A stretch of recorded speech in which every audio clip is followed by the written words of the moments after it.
Good morning friends, welcome to the learning link. और आज हम आ गए हैं डे 6 में, जहाँ पे हम देखेंगे चैप्टर 5 पार्ट 2 डिफरेंशिएशन। बेसिकली ये चैप्टर बच्चों को बहुत कम अच्छा लगता है क्योंकि इस चैप्टर में अलग अलग 8 पैटर्न के सम्स आते हैं, तो हम शायद उसका सम स्किप कर सकते हैं सेक्शन ई में जो 4 मार्क्स का आता है, बट थियरी तो स्किप नहीं हो सकती। तो आज हम 1 शॉट में सीखेंगे कौन सी थियरी इसमें से आ सकती है। So let's start. सबसे पहले आ जाएगा पार्ट 1। ये आपको एमसीक्यू में पूछेंगे कि by the use of definition which formula is applied to find out the derivative. Derivative ढूंढने के लिए डेफिनेशन बेस्ड कौन सा फार्मूला यूज होता है। So the formula is f dash x tends to 0 f of x plus h minus fx upon h।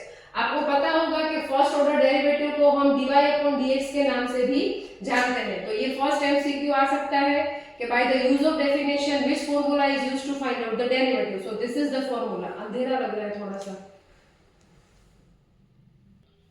Okay, now move on to the next, that is part 2, that is working rule. Most time भी है 1 mark में, 2 marks में भी इसके points आ सकते हैं। Working rules हमारे पास है 1, 2, 3 and 4. So this is the addition and subtraction rule. dy upon dx is equal to do upon dx plus or minus dv upon dx. This is the multiplication rule, this is division rule. देखिए ये दोनों rule same है। Difference क्या है, यहाँ पे multiplication rule में middle sign plus आता है, इधर minus, and the same is divided by v square, that is the only difference. अब ध्यान दीजिएगा, कभी कभी एग्जाम में क्या होता है, ये फॉर्मूला कब होता है अप्लाई, जब हम न्यूमरेटर को u और डिवीजन को v बोलते हैं तब। अब देखिएगा टेक्स्ट बुक में एक एमसीक्यू ऐसा है जहाँ पे वो लोग ये पूछ रहे हैं अगर ऐसा हो तो फिर डिवीजन का रूल क्या होगा। तो कुछ नहीं करना है, आपको क्या करना है, v की जगह पे u प्लेस कर देना है और u की जगह पे v प्लेस कर देना है। That is the only difference. समझ आया? Move on to the next. Chain rule का इक्वेशन पूछते हैं कि चेन रूल हमें कैसे मिलेगा। So this is the formula for the chain rule. तो ये हो गया आपका पार्ट 1 कि by the use of definition this is the formula we apply to find out the derivative. Then we go for the addition, subtraction, multiplication, division and chain rule. Move on to the next. इसका definition आता है what is second order derivative. तो first order derivative का वापिस derivative निकालेंगे तो वो second order derivative होगा। The derivative of first order derivative is called second order derivative. First order मतलब f डैश x हम फाइंड करते हैं ना, उसका वापस डेरिवेटिव निकालेंगे तो वो f डबल डैश x होगा। Another words it is also known as d square y upon dx square. फिर आता है पार्ट 4, इंक्रीजिंग डिक्रीजिंग फंक्शन। इसकी कंडीशंस पूछ सकते हैं आपको, जिसमें इंक्रीजिंग फंक्शन कब बोला जाएगा, अगर f dash x is equal greater than 0 होता है, सॉरी नॉट इक्वल टू, अगर f डैश x का वैल्यू फर्स्ट ऑर्डर डेरिवेटिव का वैल्यू ग्रेटर देन 0 आएगा, ग्रेटर देन के लिए होगा इंक्रीजिंग और लेस के लिए होगा डिक्रीजिंग। इसमें से क्वेश्चन आ सकते हैं 1 सेंटेंस में। फिर आता है marginal cost and marginal revenue. इसका डेफिनेशन आ सकता है। मार्जिनल रेवेन्यू का क्या डेफिनेशन होता है, change in revenue due to small change in demand. Demand में थोड़ा सा चेंज होने की वजह से जो रेवेन्यू में चेंज देखने को मिलता है उसको मार्जिनल रेवेन्यू बोलते हैं। इसको एक्स्ट्रा रेवेन्यू भी बोल सकते हैं। Change in revenue due to small change in demand. देखिए रेवेन्यू जो है वो डिमांड से कनेक्टेड है और कॉस्ट जो है वो कनेक्टेड होती है प्रोडक्शन से। समझ आया? खर्चा तभी बढ़ता है जब हम प्रोडक्शन बढ़ाते हैं। तो मार्जिनल कॉस्ट का डेफिनेशन क्या है, सेम डेफिनेशन है, सिर्फ आपको डिमांड की जगह पे प्रोडक्शन लगाना है और रेवेन्यू की जगह पे आपको कॉस्ट लगाना है, right? What is marginal cost, change in cost due to small change in production. अब सवाल क्या आ सकता है, मार्जिनल रेवेन्यू को कैसे डिनोट किया जाता है, dr upon dx, most IMP। और मार्जिनल कॉस्ट को कैसे डिनोट किया जाता है, देखिए dc अपॉन dx। बच्चों मैं यहाँ पे लिख रही हूँ, ये IMP है और ये भी इंपॉर्टेंट है, दिस वन, कि by the use of definition how we find the derivative, right? अब आ जाते हैं इलास्टिसिटी ऑफ डिमांड। इसमें से आज तक कुछ नहीं आया, 2017-18 से लेके नया सिलेबस आया हुआ है, बट एक बार भी इसका सम नहीं आया है। हाँ, फॉर्मूला आता है कि इलास्टिसिटी ऑफ डिमांड कैसे फाइंड किया जाता है। आप डेफिनेशन भी आप आ सकता है, तो डेफिनेशन कैसे बोलेंगे आप। इसके बाद वाली एक और स्लाइड है जिसमें आपको इंपॉर्टेंट पॉइंट्स और मिल जाएगी, क्योंकि यहाँ पे एडजस्ट हो नहीं रहे थे, तो एक और स्लाइड आएगा जिसमें एक्स्ट्रा पॉइंट्स आपको मिल जाएंगे। उसमें आपको इलास्टिसिटी ऑफ डिमांड का डेफिनेशन भी मिल जाएगा। फिर भी मैं अभी बता देती हूँ, percentage change in demand due to percentage change in price. The ratio of percentage change in demand and percentage change in price is known as elasticity of demand. अब उसका फॉर्मूला क्या है, एमसीक्यू में आएगा, बहुत बारी आया है, ये भी इंपॉर्टेंट है, most IMP. Elasticity of demand का फॉर्मूला क्या है, minus into P upon x into D x upon DP. Why minus? You know it very well because there is inverse relationship of price and demand. That's why. अब next, this is most time की point. इसका सम आता है 4 mark में, जो काफी सारे बच्चे अटेम्प्ट नहीं करना चाहते हैं, बट मेरे हिसाब से करना चाहिए क्योंकि ये फिक्स है। यहाँ ये पार्ट 7 में से आएगा, यहाँ पार्ट 8 में से आएगा। आप लिख लीजिए, आपका सेक्शन ई का जो डेरिवेटिव का 4 मार्क्स का सम होता है वो इन दोनों में से एक ही होना है, राइट। नाउ इसमें से एमसीक्यूज या वन सेंटेंस में क्या आ सकता है, खास करके वन सेंटेंस में आएगा, मैक्सिमम वैल्यू और मिनिमम वैल्यू के नेसेसरी और सफिशिएंट कंडीशंस बताइए। तो फर्स्ट ऑर्डर होना चाहिए 0 मैक्सिमम के लिए, मिनिमम के लिए भी फर्स्ट ऑर्डर 0 ही होना चाहिए। सेकंड ऑर्डर डेरिवेटिव जो है सफिशिएंट कंडीशन में, जो सेकंड ऑर्डर डेरिवेटिव आता है वो मैक्सिमम के लिए लेस होना चाहिए, मिनिमम के लिए ग्रेटर होना चाहिए। यहाँ पे रिवर्स होता है, ध्यान देंगे। इंक्रीजिंग डिक्रीजिंग फंक्शन में जैसा इंक्रीजिंग के लिए ग्रेटर है, डिक्रीजिंग के लिए लेस है, बट यहाँ पे रिवर्स हो जाता है। याद रखने में आसानी होगी। अब ऐसा क्यों होता है, इतना वक्त हमारे पास एक्सप्लेन करने का नहीं है, तो अभी हम इसको याद रखेंगे कि अगर मैक्सिमम वैल्यू के लिए चाहिए तो ये क्या होगा, लेस, और अगर मिनिमम के लिए चाहिए तो ये क्या होगा, ग्रेटर देन 0। रिवर्स काम करेगा, यहाँ पे सीधा काम करेगा, यहाँ पे रिवर्स काम करेगा। आई होप आपको समझ आ रहा है। अब पार्ट 8 में आ जाइए, सेम कंडीशन से बच्चों, सेम टू सेम कंडीशन। यहाँ पे भी आपको पूछेंगे, पता है फर्क क्या है, यहाँ पे पूछेंगे मैक्सिमम वैल्यू के नेसेसरी और सफिशिएंट कंडीशन, यहाँ पे पूछेंगे मैक्सिमम रेवेन्यू, मैक्सिमम प्रॉफिट और मिनिमम कॉस्ट। अब समझने वाली बात है, सबको इनकम और प्रॉफिट तो मैक्सिमम ही चाहिए, खर्चा मिनिमम चाहिए, यस और नो।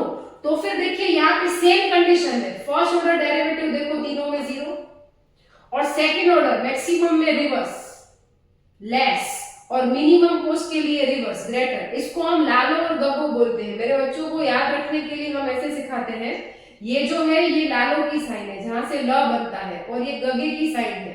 गगा बड़ा भाई है, लाला छोटा भाई है। This is the way how I first I explain them, first I explain them how it is working, then I make it easy for you, then I make it easy for them to learn. इसको याद कैसे रखना है, right.